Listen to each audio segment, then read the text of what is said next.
we are so screwed. West Ham are an absolute shambles, an absolute embarrassment with what is going on with this manager situation, head coach situation.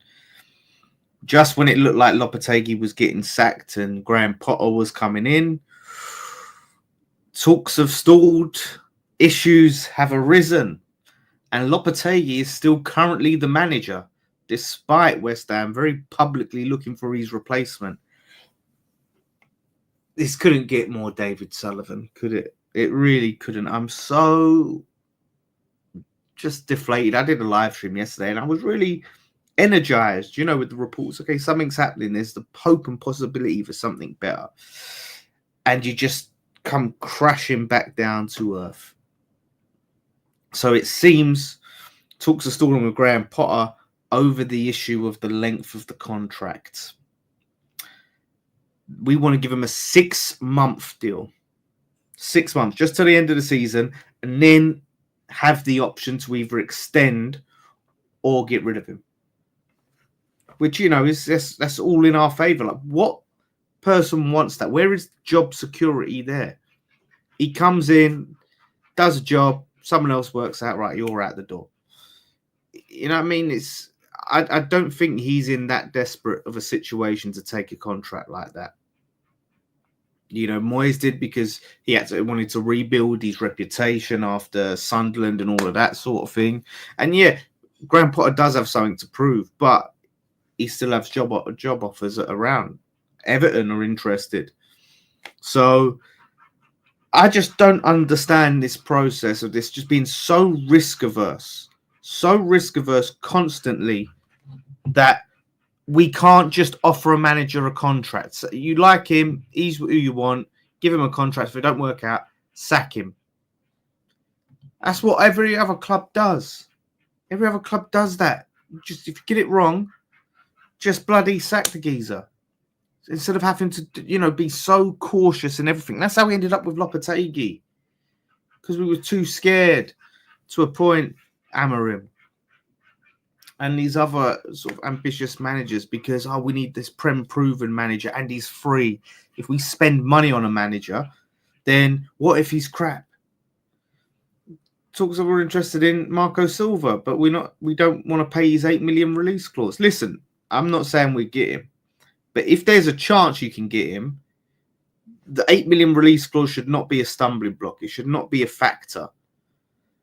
And that is the issue. We're never going to get the best possible management, coach, whatever, if we're not willing to buy people out their contracts. Look at Villa. They were willing to buy Unai Emery out of his contract.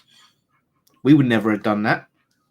No. Oh, it's risky. What if it don't work out? You just sack him. You get enough money in the Premier League.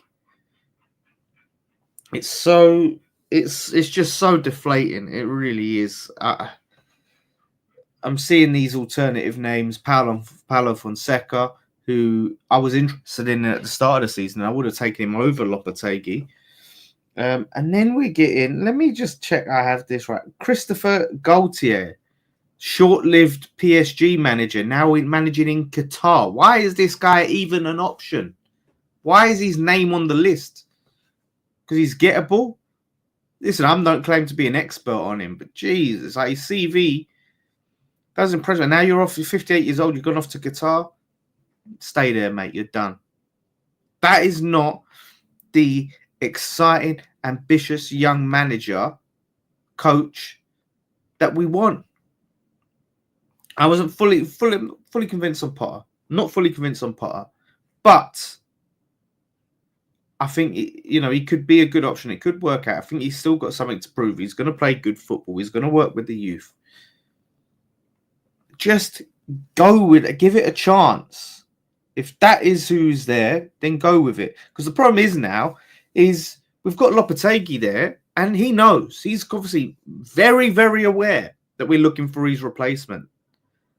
How classless can you get? Just sack the geezer. If you're getting to the point where you want to find a replacement, just sack him. Promote someone, one of the coaches from the under 21s, yeah? Let them take charge for now while we go and get this replacement lined up. It's just so poor. How do you think this affects the players?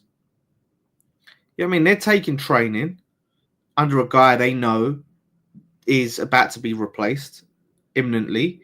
He's having to focus and try and do his training, set up the team, when he knows they're looking for his replacement. How is he supposed to do the best job possible? Any chance we may have had against Villa, let's just forget about that one, because it's looking like he is going to be in charge for that game. It is such a shambles. Why does he think, Sullivan, why does he think that he knows what he's doing in these scenarios? How does he not look at this and go, bloody hell, have we got ourselves into another mess? You know, there's reports that Tim Steigton is willing to, ready to walk out the job because he's been relegated to an advisory role. Because once again, Sullivan takes all the wrong lessons from things that have gone wrong. If you have a director of football, don't interfere. You are the money. You either have the money or you don't. That's your only decision. If he says, right, we should pay the money out for Ruben Amorim, you pay the money out for Ruben Amorim. If he says we should pay the money for John Duran, you pay the money for John Duran. That is how it is. And guess what? If it don't work out, then you have someone that is clearly, solely accountable, that you can then go, right, you're out, someone in. But no, he interferes. And then when it all goes wrong, the lesson that he learns is, well, it weren't me. It weren't my problem. You know, it's clearly Steigton. Well, he brought him to the job to sign these players. We've obviously identified the fact that the fucking coach is useless. He's useless. And that's Sullivan's interference. That's Sullivan's appointment. But his lesson is that, no, it's the signings that are crap. But we need to sack this guy anyway. But the signings haven't worked out. So the signings are crap and the coach is crap. Is that what we're saying? Because I don't believe that. I think it's a coaching issue. I think a lot of the signings are good. We just need someone to come in and coach them. We have a great team of individuals, but that is what they are, individuals. There is no cohesion, no unity in that team. You can see it. You can absolutely see it. I just really am just so frustrated at how this man thinks that he's not the problem, that he knows best. When has he ever known best? I just don't see where it ends. I don't see where it ends. The only hope West Ham have for a bright future is, again, we just luck ourselves into a good situation like Moyes. Moyes happened to work out. There was no grand vision that, yeah, he's going to be this top manager for us. There was no thought at all about that. It keep us up. He's kept us up twice. We better keep him. Just give him a contract, because last time we tried to go to the fancy name, it backfired, and we can't let him go a second time. That's all it was, and it happened to work out. There was no vision for that. Sullivan don't know what vision is.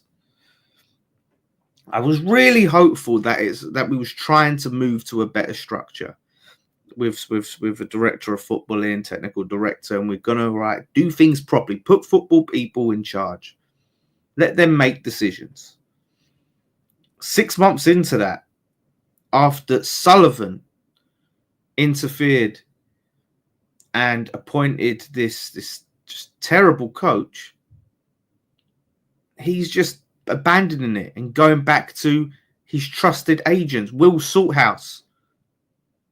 I cannot stand this Will Salthouse. I cannot stand him. And we keep going back to him just to sign all of these players. For what? Giving him a little sort of bung on the side. And that's what we've gone back to. 2025 now. And we're back to David Sullivan. A freaking porn producer. Choosing who is playing for this football club, choosing who is coaching this football club. I just can't, man. I'm going to keep the updates going when I can, but yeah, I just despair.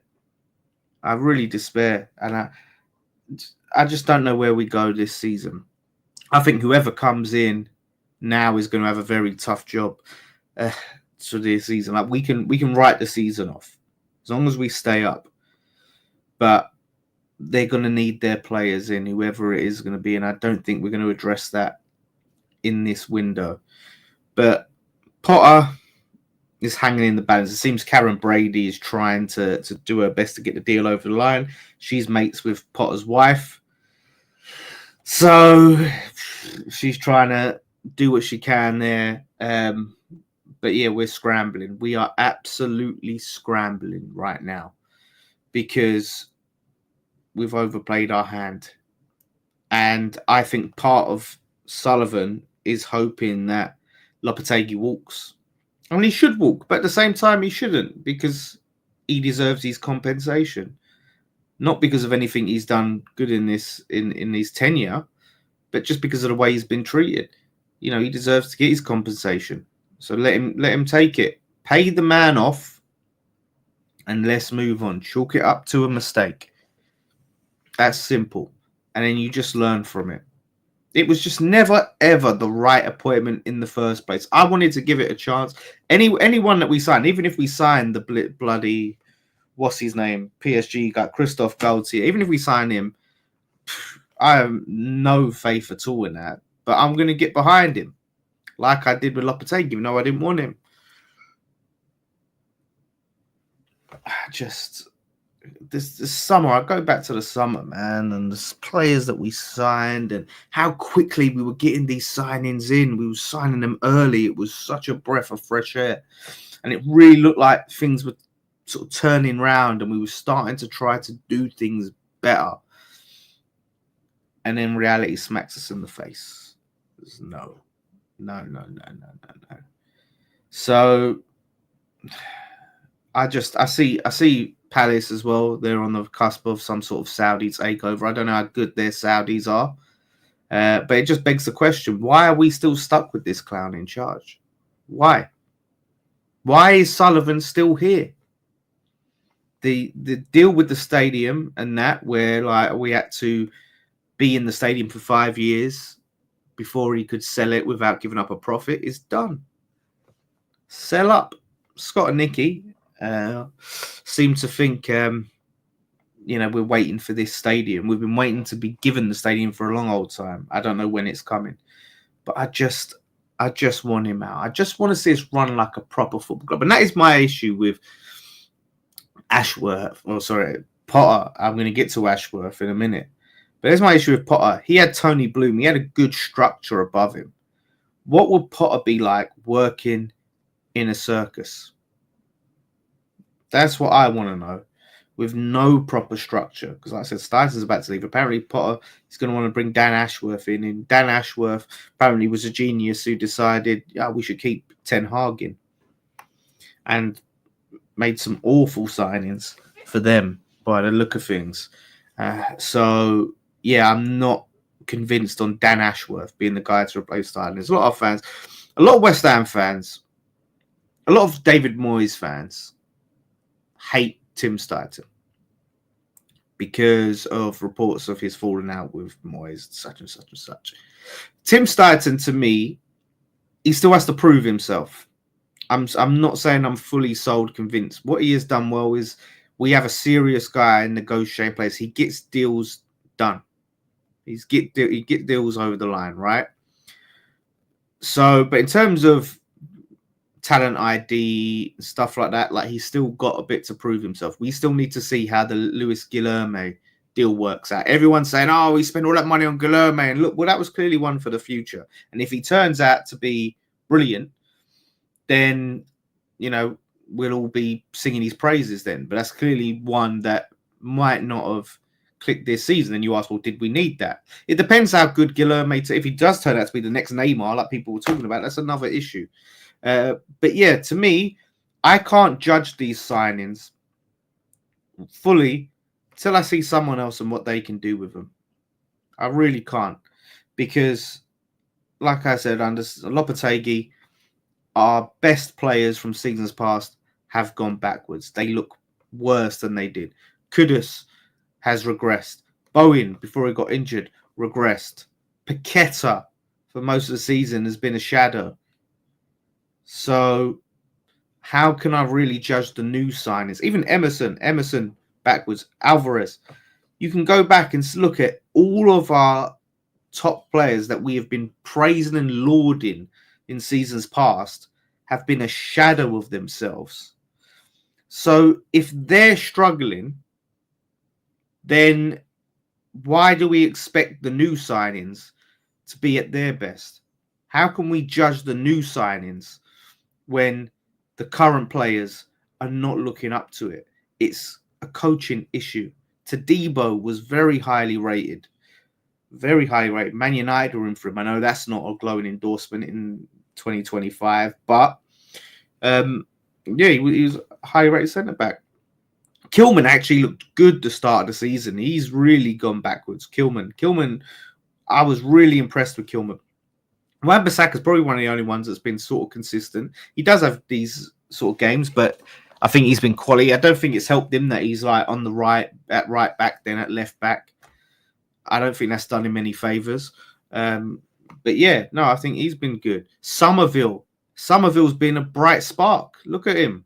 He just doesn't get the opportunities. So that's 4 signings we've just talked about. And I'm pretty sure no one thinks they're shit. Or Kilman, people didn't used to think he was until recently, right? Fulkrug, showing promise. His movement, I think, is excellent. His movement is absolutely excellent, but we just got to get the ball to him. We got to feed him, and he'll score. And then you got Carlos Soler, another player who just doesn't get the opportunities. But when he's played in his proper position, not on the left wing, he looks quality. The only one I can really sit and say that I just don't fancy is Rodriguez. That's the only player, and that was a free transfer. So what is the issue then with Stuyton and the players that we've signed? We can all look at those individual players and go, yeah, they've been good, or they was good at one point and now they're not. So if Kilman was really good for a while and now he's struggling, well, what is that? Is that Kilman not being good because he was good? Or is that a coaching issue? Is that a tactic issue, a formation issue? Because I think that's what it is. So people want to sit there and say, oh, the recruitment. There's one glaring issue with the recruitment, and that was the head coach. So Sullivan wants to sit there and pin the blame on Tim Stuyton.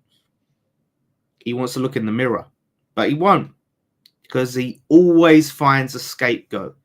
He always finds someone to throw under the bus, and he will use the media to do that. He has done it to managers in the past.